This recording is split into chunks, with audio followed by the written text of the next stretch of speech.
Masuk ke bab suplemen oksigen diberikan pada bayi yang bernafas spontan tetapi kulit berwarna biru. Oksigen diberikan 6 ml per menit dan jarak dari hidung 0,5 inci. Pada penelitian dari Davis et al. Didapatkan bahwa pemberian oksigen 21% survival rate-nya lebih tinggi dibandingkan dengan oksigen 100% pada bayi etem dan preterm. Pemberian oksigen 100% akan menghambat nafas spontan dan menangis. Penilaian oksigen setelah lahir itu in utero fetal SpO2 50 dengan 60%, sedangkan pada intrapartum 40 dengan 50%. Dalam waktu 5 menit setelah lahir, SpO2 lebih dari 90% dan perubahan dari saturasi akan meningkat secara bertahap setelah 1 menit.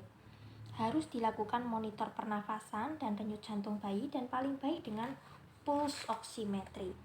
Masuk ke bab nafas buatan tidak berhasil, paru-paru tidak berkembang dapat karena itu posisi kepala bayi, kemudian adanya sumbatan di orofaring, adanya sumbatan di trakea, tidak melakukan jaw thrust, sebaiknya memakai Guidel, diperlukan inflation time yang panjang. Masuk ke bab sirkulasi, dilakukan pemeriksaan denyut jantung. Apabila kurang dari 60 kali per menit, lakukan kompresi dada. Pemeriksaan denyut jantung bayi dapat melalui umbilikalis atau pada arteri brachialis. Angka normal denyut jantung bayi itu antara 120 sampai dengan 180 kali per menit. Apabila denyut jantung kurang dari 100 kali per menit, berarti terjadi penurunan oksigen.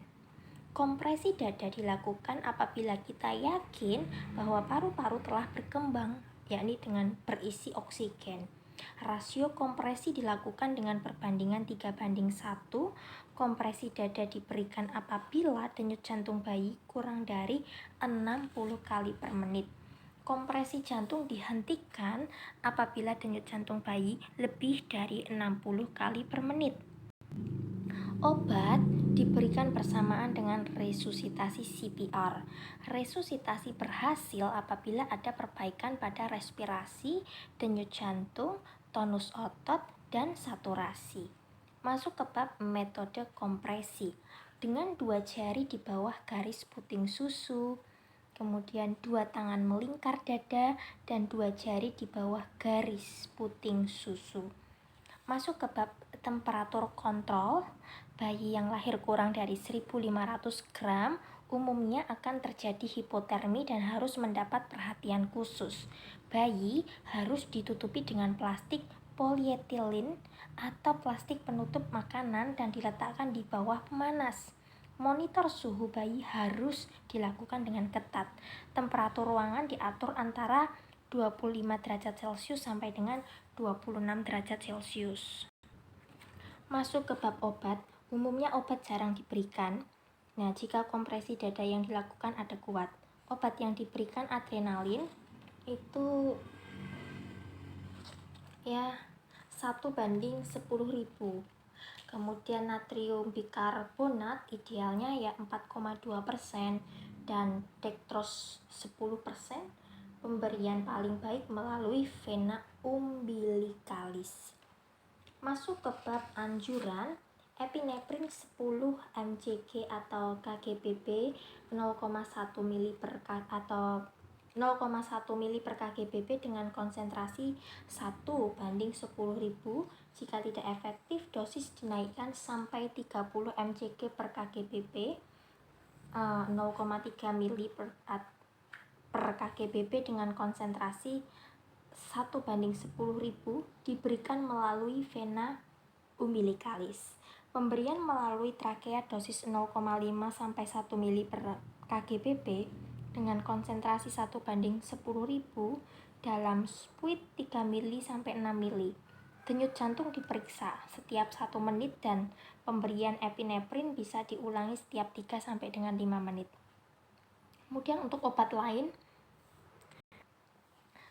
plasma expander itu jarang diberikan. Pada bayi yang overweight biasanya diberikan dextrose 10%. Pada hipovolemia diberikan NaCl 0,9% sebanyak 10 ml per kg/bb, natrium bikarbonat 4,2% 2 mcg per kg/bb intravena, naloxone hydrochloride 0,1 mg per kg/bb intravena, ITT, IM, subkutan, dopamin 5 mcg per kg/bb per menit dapat dinaikkan sampai 20 mcg per kg/bb apabila diperlukan.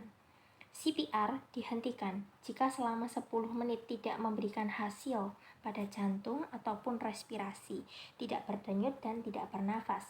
Kemungkinan ada kelainan pada organ vitalnya atau organ belum matur. Kemudian masuk ke bab intrauterin fetal resusitasi. Masalah selama persalinan adalah bagaimana pasokan darah dari plasenta ke fetus. Transportasi oksigen yang kurang pada fetus dapat menyebabkan hipoksia dengan metabolik asidosis dan laktit asidosis. Apabila fetal distress cepat diketahui, secepatnya bayi dilahirkan.